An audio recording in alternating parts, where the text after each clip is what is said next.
Ah.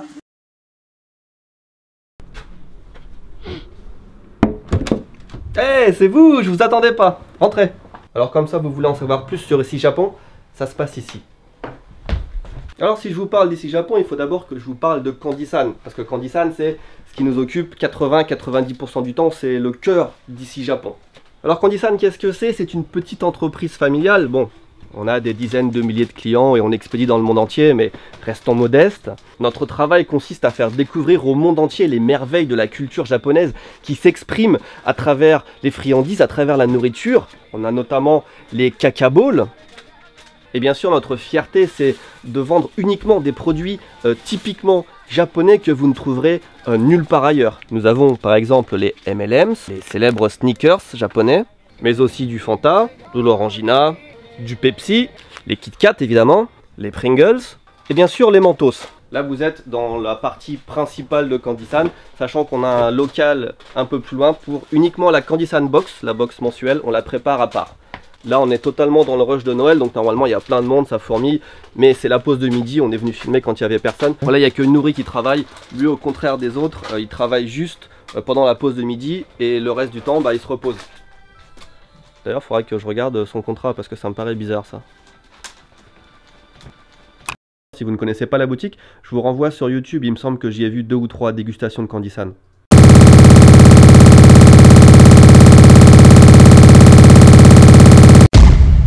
Et le produit suivant, ce sont les fameux Kit Kat japonais. Pas mauvais. C'est vachement bon.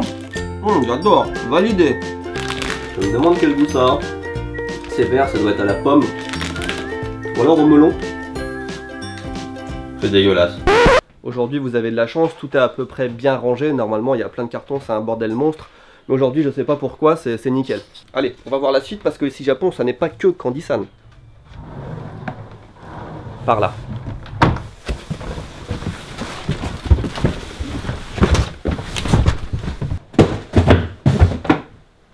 Avant d'aller plus loin, il faut que je vous montre cette pièce qui est notre pièce de réflexion. C'est un petit peu là que tout arrive dans Candy. Oh, ah. Ça va? C'était Michael.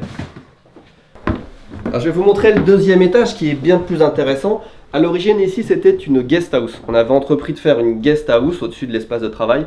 Mais quand Candy-san a pris beaucoup d'importance, on a dû transformer toutes les pièces, toutes les chambres pour un espace de stockage, un espace de bureau. Par exemple ici vous avez une pièce de stockage. On a besoin de stocker beaucoup parce que par exemple ça c'est des Pocky mangue très très bons qui se vendent uniquement pendant 2 ou 3 mois en été au Japon, mais nous on veut les vendre pendant 6 mois, 1 an. Voyez-vous, tant que la date limite de consommation est bonne, on les vend. Donc on en stocke plein et puis voilà, c'est comme ça qu'on fait. Ici vous avez une autre pièce de stockage, peu importe. Et ici on arrive dans une pièce qui est beaucoup plus intéressante, la pièce vidéo. C'est ce qui nous sert de setup de temps en temps quand on fait les vidéos, mais c'est surtout là qu'on a tout notre matos. On vous l'a déjà montré en vidéo, ça évolue tout le temps. Et c'est aussi là qu'on prend les photos pour les produits Candy-san. Dans cette pièce, on a aussi caché plein de petits trucs, regardez. On a là aussi, c'est que des petits souvenirs qu'on ramène de nos vidéos, regarde. Voilà. Parce que les vidéos, mine de rien, ça a pris une place extrêmement importante dans l'entreprise Ici Japon. Hein. Vous le voyez, vous nous suivez sur YouTube. C'est un peu là que ça se passe. On est souvent dehors, mais quand on est dedans, c'est là que ça se passe. Prochaine pièce, que renferme-t-elle?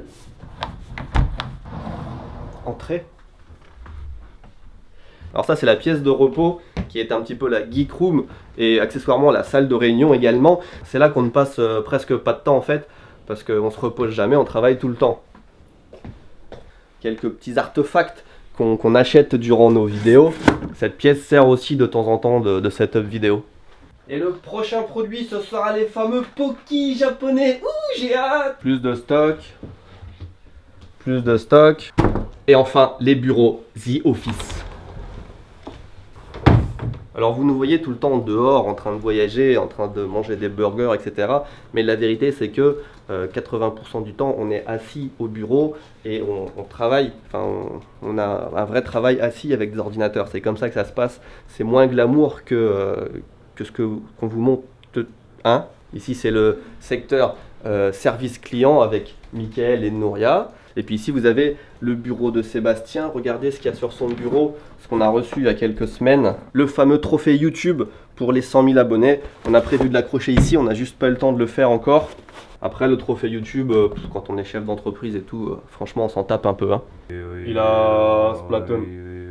Il a Splatoon. Il a Splatoon.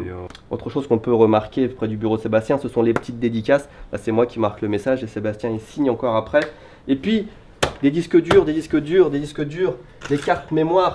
C'est ça l'investissement de Candysan, parce que ça là, disque dur, carte mémoire, on en a partout, même sous mon bureau, ça coûte la peau du cul. Ici vous avez le bureau de Tiffen, Tiffen qui n'est déjà plus là, non en fait elle est encore là pendant 3 jours, mais elle n'est pas là, mais elle travaille encore pour nous 3 jours. Et après, mon bureau, qui est un petit peu le royaume des post-it, hein, chaque fois que j'ai une idée ou un truc à faire, c'est un post-it. Et c'est là que la magie arrive. Mon travail, entre parenthèses, enfin j'ai plusieurs travails, mais ce que je fais tous les jours, c'est de sélectionner les produits Candysan qui vont être mis en ligne. On a à peu près 2 ou 3 nouveaux produits par jour. Aujourd'hui, on va mettre en ligne par exemple du pain au chocolat en canette, parce que ça existe. Avant de conclure ce room tour, laissez-moi vous éclairer un petit peu sur la philosophie d'ici Japon et de Candysan. Candysan, c'est, comme vous l'avez compris, c'est notre boutique de produits en ligne. On exporte des produits du Japon et tous les bénéfices qu'on fait grâce à ça, on le réinvestit dans d'autres projets. Les vidéos que vous voyez sur YouTube, c'est un de ces projets par exemple. Ça nous coûte de l'argent. Je sais que YouTube en général, c'est censé rapporter de l'argent, mais à notre niveau, ça nous coûte de l'argent et tout ça, c'est financé par Candysan. Autre chose, la carte du Japon qu'on est en train de faire, répertorier les bons restaurants, les lieux à voir, etc. Ça aussi, tout ça, c'est financé par Candysan. Je ne sais pas si vous connaissez le site Club Japon qu'on fait. On a fait une tentative de manga, on voulait mettre des mangas en ligne gratuitement. On a fait un premier manga, il y a, je crois, 10 ou 11 ou 12 chapitres qui ont été écrits, qui sont prêts. On en a mis combien en ligne? 5, 6, on a 8 chapitres en ligne. Ça fait quelques mois que je dois mettre la suite, mais que j'ai pas encore fait. Ça fait partie typiquement des projets qu'on finance avec Candysan. Mettre des mangas en ligne qui soient accessibles gratuitement. C'est un petit peu au point mort parce que je vous avoue que ça prend énormément de temps, beaucoup plus de temps que je pensais. Mais je me suis bien marré à écrire, c'est l'équivalent d'un volume, je crois qu'on a 200-300 pages. C'est déjà pas mal, je pense qu'on continuera dans l'avenir. J'en ai jamais parlé, très peu connaissent ce manga. Mais voilà, ça s'appelle 1%, c'est un manga que j'ai fait il y a 2 ans, 1 an, enfin ça a duré 1 an et demi. Et on va continuer à faire d'autres trucs comme ça plus tard. Qu'est-ce qu'on a fait d'autre? Des applications. Un autre projet qu'on a financé aussi avec Candysan, c'est Hiraganap, et aussi Katakanap et Kanjiapp. C'est des applications pour smartphone. Hiraganap est gratuit, les autres sont pas très chers. Et ça vous permet d'apprendre les 3 sortes d'écriture japonaises. Essayez Hiraganap qui est gratuit, vous allez voir, ça, je pense que ça marche bien, c'est des moyens mémotechniques. Sur Kanjiapp, on a je crois 80 kanji. On en a préparé peut-être 100 ou 200 autres, mais on les a jamais mis dans l'application parce que voilà, ça prend un temps fou et là on n'a personne pour développer les applis. Mais c'est un truc sur lequel on a bossé aussi et on va continuer à bosser dans le futur, je ne sais pas quand, mais voilà, c'est énormément de temps. Donc vous voyez, on a fait beaucoup de trucs dans le passé, on va faire encore beaucoup de trucs dans le futur. On a plein de gros projets, j'en parle pas parce que si jamais ça se fait pas, c'est pas cool.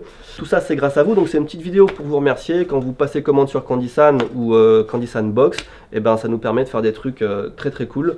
Et ça va nous permettre de faire encore plus de trucs à l'avenir, j'espère. Voilà, ça conclut un petit peu le room tour ici Japon. Vous savez maintenant dans quelles conditions, où on travaille, ce qu'on fait. J'imagine que dans l'avenir, je parlerai un petit peu plus peut-être d'ici Japon, de Candysan, parce que je sais que ça intéresse pas mal de monde. Et puis, c'est ce qui finance les vidéos, donc autant en parler, autant faire de la pub. Qu'est-ce qu'il me reste à dire, Sébastien? Abonnez-vous. Abonnez-vous. Abonnez-vous.